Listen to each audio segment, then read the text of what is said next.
Hi, Jollibee! At syempre, We're so big! At Jollibee, isang bonggang-bonggang kaway naman dyan. O, diba? Matagal. Instant ba? Ayan. Ayan, at syempre, isang Kuya Darby. Proceed na tayo sa favorite na portion ng mga Jolly Kids after, syempre, Grace. Ayan, sa Grace time, pagkabilang namin ng 5, kailangan lahat ng mga Jolly Kids nandito na sa harap and forming one straight line. Okay, kailangan lahat ng bata, Jollibee Kids! Yes! Yes! Okay, lahat ng bata, ready? 1!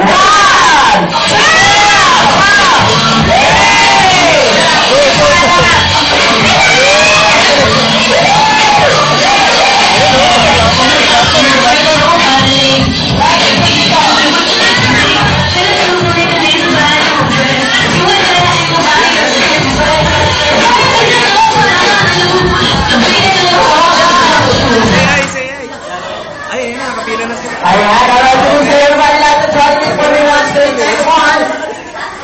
Okay, and then, okay, maayos sa pila, walang bako-bako. Hindi ko alam.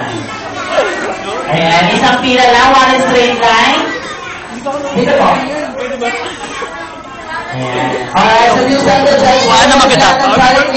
Wait lang, abanti natin sila para matapos na ng person natin sa akin. Ayan. Kuya ulit dito. Walang goma, nakakainis. May batman pa. Kasi naman tulak yung bata. Mamasak ka. Okay, ayan. Maria. Tinutulak yung bata, ang juntot yan eh. Dahil lang dito sa harap. Jollibee, dito ka sa harap. Gusto mo naman lumabas? Sige, lumabas ka na. Ayan. Ito lang Jollibee.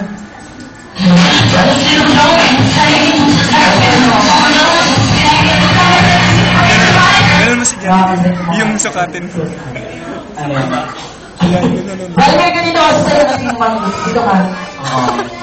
Okay, malahat ng bata tingin sa harap. Tingin sa maganda. Tingin sa maganda.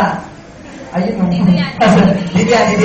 Ayan. Okay. So, ready kids? Dahil nakakailagay natin. Close up. Iharap na ang quality.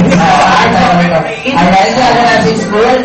Ate, ayan. Ibig sabihin po nun, ilalagay po natin ang ating dalawang kamay sa balikat ng ating kaharap at aatras tayo sa balikat. Arms forward. Arms forward. Arms forward, please, kids. Picture. Ayan, makinig po sa instruction namin ni Kuya Darby. Okay, ibaba ang kamay. Ibaba na.